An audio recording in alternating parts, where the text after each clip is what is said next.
Hello everyone, जय जगन्नाथ। तो चलिए आज की इस वीडियो में हमने डिस्कस करने वाले जो कि इंडियन जीके के टॉप मोस्ट इंपोर्टेंट एमसीक्यू में से हमने इस वीडियो में कवर अप करने वाले। आइए देखते हैं आज की ये पार्ट 5 में क्या क्या क्वेश्चन रहे एंड जो भी एग्ज़ाम के लिए आप तैयारी कर रहे हो सारे के सारे के लिए इंपॉर्टेंट हो सकता है एंड सारे के सारे डिटेल की तरह हमने डिस्कस करने वाले हैं। तो देखते हैं बिना देर किए। ये रहे question, what is epigraphy. Epigraphy किसे कहा जाता है, ध्यान में रखना, क्वेश्चन इंपॉर्टेंट है। एंड इपिग्राफी ये है स्टडी ऑफ इंस्क्रिप्शन, यानी ऑप्शन बी इज तो right answer, study of inscription.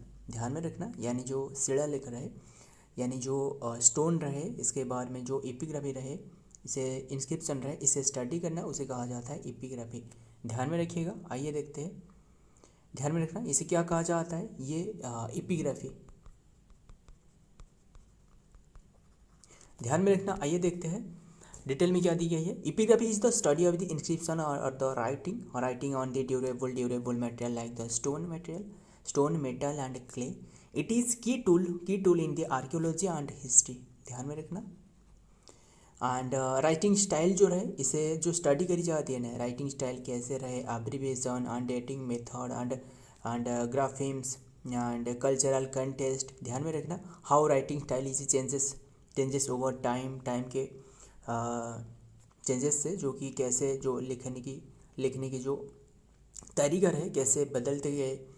And how the abbreviation are use in different culture. ध्यान में रखना। Dating method, how the date inscription and how to identify the classify graphemes and और writing. ध्यान में रखिएगा। How the classify writing use the based on the culture context. ध्यान में रखिएगा। आइए देखते हैं next number 2, who is the writer of the book development as the freedom. ये बुक की जो कि ऑथर वो कौन है, ध्यान में रखिएगा। ये बुक की ऑथर है Amartya Sen. Option C is the right answer, Amartya Sen. ध्यान में रखना, अमर्त्य सेन ये एक जो कि टॉप, यानी एक इंडियन जो कि जाने माने इकोनॉमिस्ट में से एक है, टॉप इकोनॉमिस्ट। ध्यान में रखना, एक टॉप इकोनॉमिस्ट। एंड ध्यान में रखना। एंड ये जो ऑप्शन में जो देख रहे हो ना, ये सारे के सारे इंपॉर्टेंट है। ध्यान में, ये जो अमर्त्य, ये जो शशि थरूर देख रहे हो, ये शशि थरूर जो कि उनकी एक बुक रहे, एक नोवेल रहे, वो है द ग्रेट, ध्यान में रखना, द ग्रेट इंडियन नोवेल। ध्यान में रखना। एंड ये जो इनकी जो पब्लिश करवाया गया था ये बुक, कौन सी ईयर में, ये है 1989 में। ध्यान में रखिएगा। एंड सो एंड ये जो जाने ऑस्टिन देख रहे हो, ये जाने ऑस्टिन, ध्यान में रखना, इन्हीं की भी एक बुक रहे। इनकी बुक जो रहे ना, ये है, ध्यान में रखना, प्राइड एंड, ध्यान में रखना, प्राइड एंड प्रेजुडिस जो कि प्राइड एंड प्रेजुडिस, ये कौन सी ईयर में लिखी गई है, जो कि पब्लिश करवाया गया है 1813 में। ध्यान में रखिएगा। एंड इंदिरा गांधी जो देख रहे हो ना, इन्हीं की भी एक बुक रहे। क्या आप बता सकते हो इनकी बुक के बारे में। सो ये आपके लिए क्वेश्चन है, होमवर्क क्वेश्चन है, तो आपको बता देता हूँ, छोड़िए होमवर्क नहीं, आपको बता देता हूँ।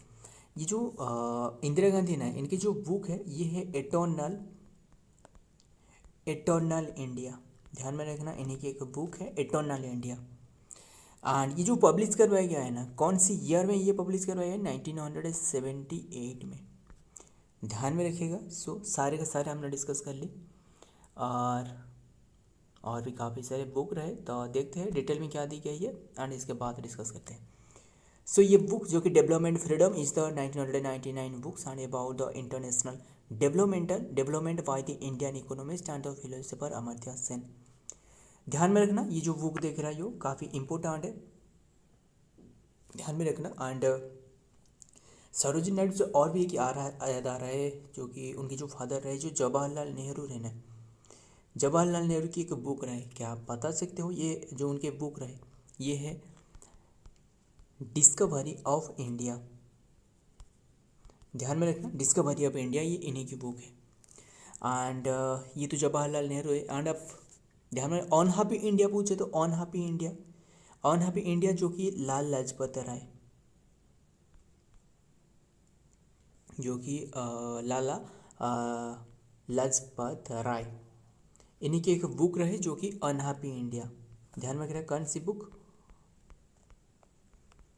Unhappy India. ध्यान में रखना, ये इन्हीं की बुक है। एंड और एक द इंडियन स्ट्रगल आपको पूछे तो द इंडियन स्ट्रगल,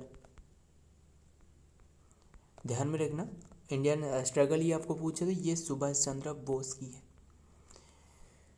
सो आइए देखते हैं नेक्स्ट में क्या आ रहा है। Number 3, ecosystem word was coined by. Ecosystem जो वर्ड है ये किसके द्वारा ये काइंड करवाया गया है? ये है एजी टांसले। ऑप्शन ए इज तो राइट आंसर, एजी टांसले। ध्यान में रखिएगा, जो कि ये इकोसिस्टम मतलब क्या है, ये एक जो कि इकोसिस्टम का डेफिनेशन आपको बता दूँ। Ecosystem is the natural unit, ecosystem is the natural unit consisting of its biotic communities and abiotic environment. ध्यान में रखिएगा। आइए देखते हैं डिटेल में क्या दी गई है।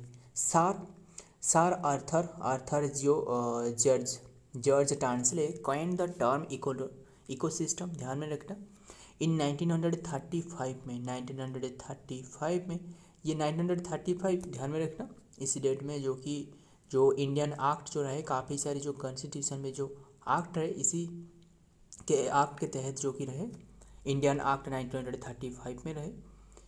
सो ध्यान में रखना, ecosystem 1935 Tansley was the Oxford ecologist and the botanist and he was also the first president of the British Ecological Society. Tansley used the term to describe the relationship between the organism and their environment. An ecosystem is a geographic area where living non-living part of the interact with each other. ध्यान में रखना, जो living communities and जो abiotic environment है, ये दोनों मिलके ये बनते हैं जो कि इकोसिस्टम। ध्यान में रखिएगा, ecosystem include the plant, animal, weather, landscape and other organism. Ecosystem are divided into the basic categories and terrestrial and aquatic.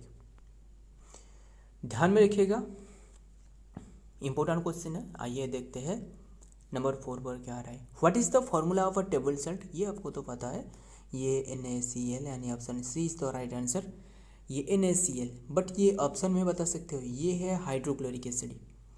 ध्यान में रखना, ये हाइड्रोक्लोरिक एसिड, बट ये NaHCO3 आपको पूछे तो ये बेकिंग सोडा। ध्यान में रखना, यानी जैसे आपको जो केक और जो केक में जो केक और जो जितना भी केक रहे वहाँ जो यूज़ की जाती है ना इंडस्ट्री में, केक इंडस्ट्री में, ये बेकिंग सोडा यूज की जाती है, जो कि NaHCO3। ध्यान में रखना, बेकिंग सोडा यानी कुकिंग सोडा। एंड NaCl ये तो हमने देख ली। एंड Na2CO3 10H2O पूछे तो Na2CO3 10H2O ये है वॉशिंग सोडा। ध्यान में रखना, ये बेकिंग सोडा, ये वॉशिंग सोडा, दोनों में डिफरेंस याद रखिएगा, इंपॉर्टेंट हो सकता है कि काफ़ी बार ये क्वेश्चन भी देखने को मिल चुकी है। सो आइए देखते हैं डिटेल में क्या आ रहा है। ये देख सकते हो, sodium chloride commonly known as the table salt. And ये तो रहे टेबल सॉल्ट। टेबल शुगर पूछे तो ये है जो कि शुगर जो रहे। एंड क्या बता सकते हो शुगर की जो ग्लूकोज की आपको फार्मूला पूछे तो C6H12O6, बट आपको शुगर के पूछे तो ये है O11 C12H22O11। एंड यहाँ भी देख सकते हो सोडियम क्लोराइड रहे NaCl, sodium phosphate Na2PO4, Na3PO4 and sodium sulphate पूछे तो ये है Na2SO4, सोडियम नाइट्रेट पूछे तो NaNO3, सोडियम ब्रोमेट पूछे तो NaBrO3 एंड पोटासियम सल्फेट पूछे तो K2SO4 potassium sulphate, magnesium sulphate पूछे तो MgSO4, कैल्शियम सल्फेट पूछे तो CaSO4, अमोनियम क्लोराइड पूछे तो NH4, ये NH4 है यहाँ, NH4Cl। ध्यान में रखिएगा, इम्पोर्टेंट है। आइए देखते हैं नेक्स्ट बार क्या दी गई है। फादर ऑफ ग्रीन रिवॉल्यूशन, ये किसे कहा जाता है? ध्यान में रखिएगा, फादर ऑफ ग्रीन रिवॉल्यूशन ये तो आपको पता है, ऑप्शन बी इज तो right answer, MS Swaminathan. And ये तो आपको पता है, बट आप क्या बता सकते हो इन्हें, जो कि रिसेंटली इन्हें भारत रत्न दी गई है, कौन सी डेट, एग्जैक्टली डेट बताना। डेट एंड ईयर ध्यान में रखना। रिसेंटली जो कि उन्हें दी गई है भारत रत्न, काफ़ी इंपॉर्टेंट है ये क्वेश्चन भी, हाल ही में ये एग्ज़ाम में पूछी गई है, ध्यान में रखना। ये जो एम एस स्वामीनाथन इन्हें जो दी गई है जो कि भारत रत्न, ये है 9 फेब 2024 में, 9 फेब 2024 में भारत रत्न दी गई है, ध्यान में रखना। एंड ये तो रहे जो कि ग्रीन रिवॉल्यूशन इंडिया में जो कि रहे, बट वर्ल्ड लेवल में आपको पूछे तो वर्ल्ड लेवल में जो ग्रीन रिवॉल्यूशन रहे ना, ये फादर ऑफ ग्रीन रिवॉल्यूशन ये है नॉर्मन ब्रोलोक, ध्यान में रखना नॉर्मन ब्रोलोक। एंड और ये जो 9 फेब है ना, ये बहुत इंपॉर्टेंट है। क्यों हमने ये ध्यान में रखना, 9 फेब में जो कि 5 भारत रत्न दी गई है इंडिया में, ध्यान में रखिएगा। इंडिया की हाईएस्ट सिविलियन ऑनर, ध्यान में रखना 5 सिविलियन अवार्ड दी गई है। एंड इसका नाम क्या आप जानना चाहोगे कि इसे जो दी गई है, ये तो एक तो रहे एम एस स्वामीनाथन, और जो 4 रहे ना, क्या आप जानना चाहते हो तो बता देता हूँ, ये इम्पोर्टेंट भी हो सकता है, ध्यान में रखना। एंड इसके डिटेल तो यही रहे, तो ध्यान में रखना। और जो 4 रहे ना, एक तो रहे ध्यान में रखना कर्पूरी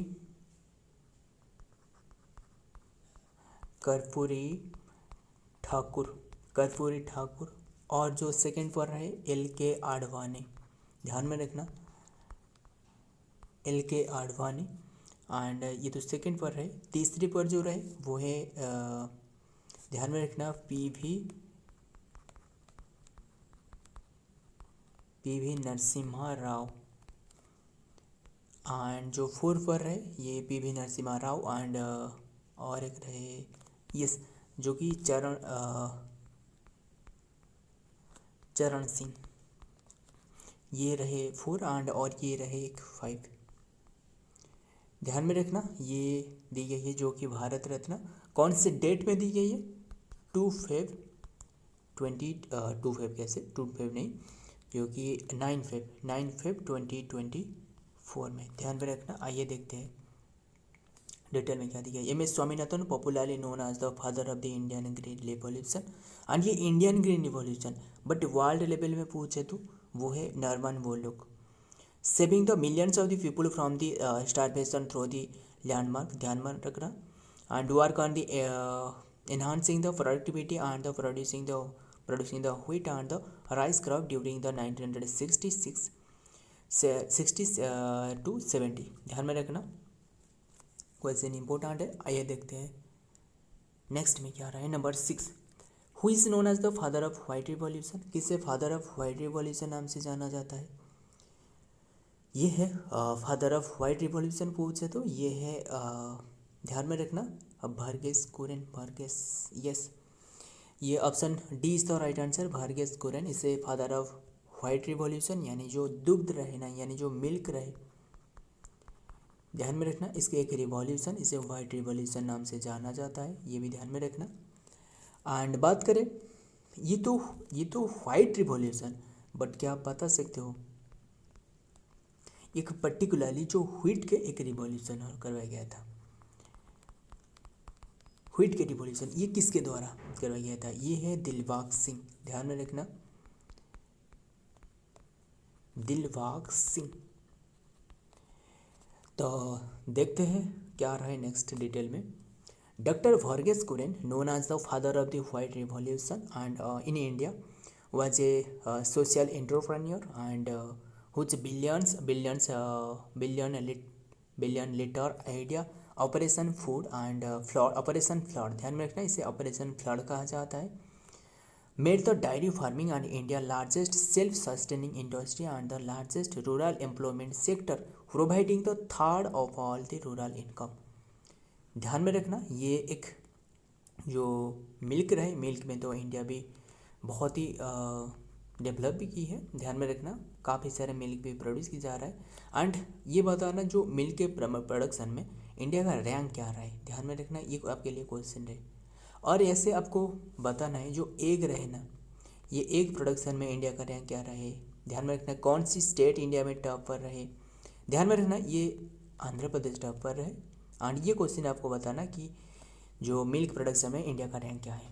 तो आइए देखते हैं number 7, who is known as the father of yellow revolution. ध्यान में रखना येलो रिवॉल्यूशन जो है ना, ये ऑयल सीड के बारे में,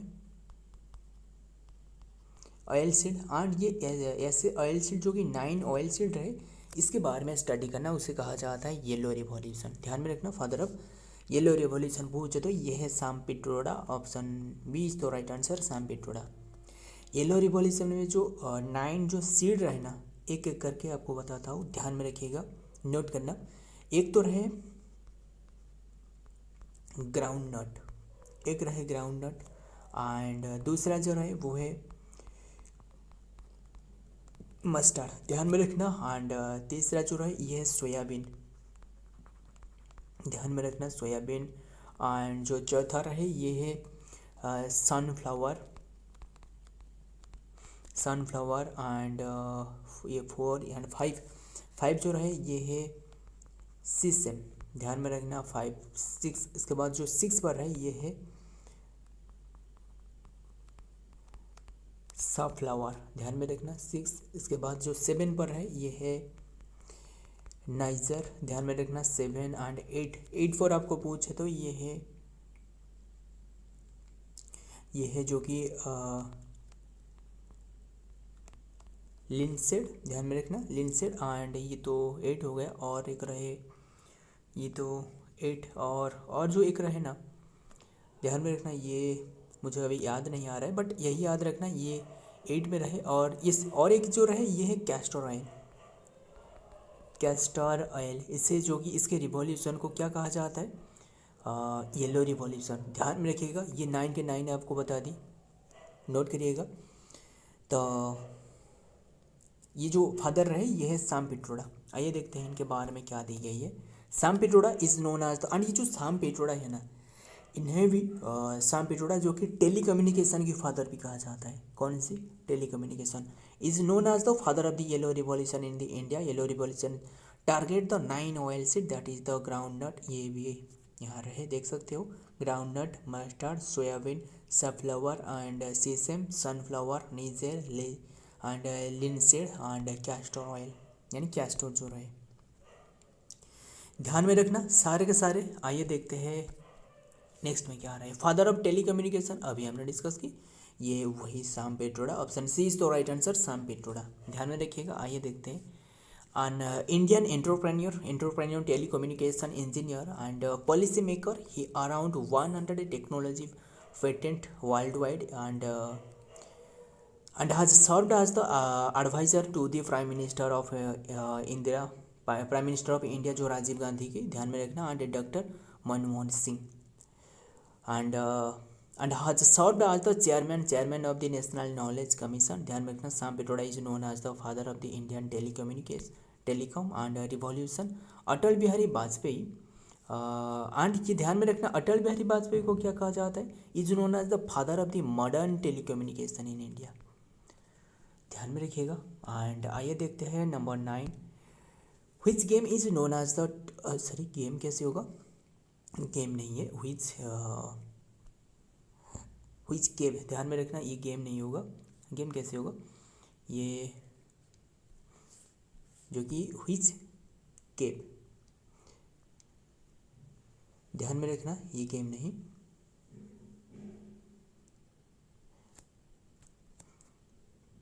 सो आपको बता देता हूँ व्हिच केव, ये है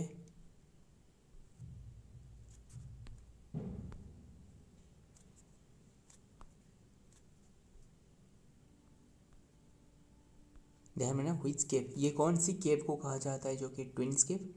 ध्यान में रखना ये है खंडगिरी एंड उदयगिरी, यानी खंडगिरी उदयगिरी, ये option B is the right answer, ये है जो कि ट्विंस केव कहा जाता है। ध्यान में रखिएगा, क्वेश्चन इंपॉर्टेंट है, is known as the twins केव।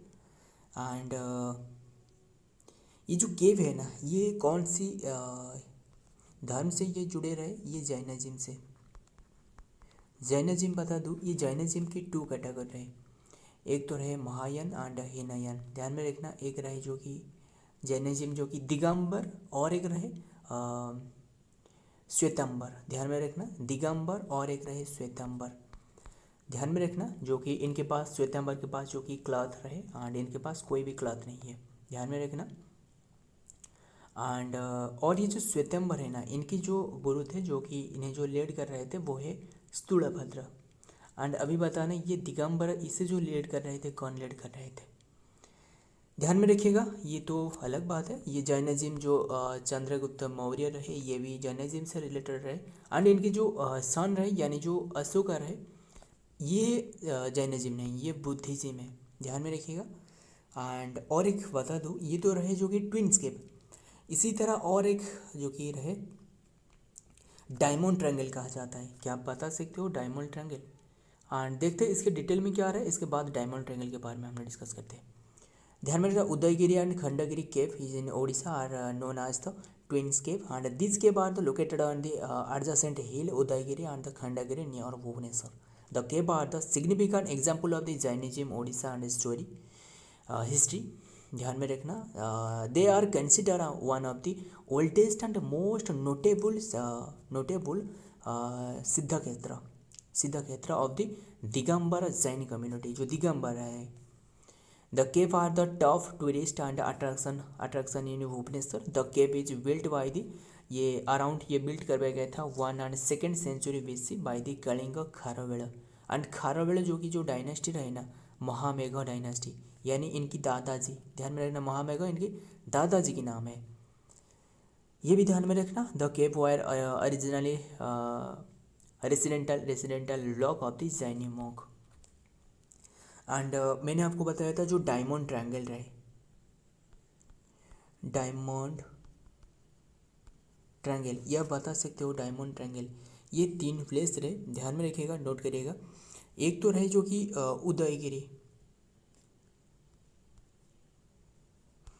उदयगिरी, ये कौन सी प्लेस में रहे, ये जाजपुर में रहे, उदयगिरी जाजपुर में रहे।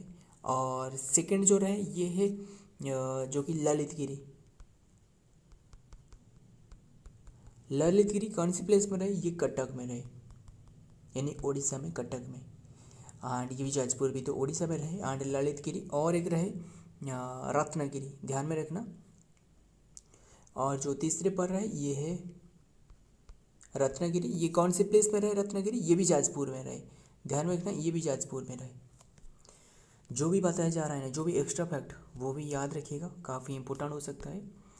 एंड स्मार्ट सिटी प्रोग्राम ये लॉन्च कर पाएगा कौन सी ईयर में, ये 2015 में, ध्यान में रखिएगा।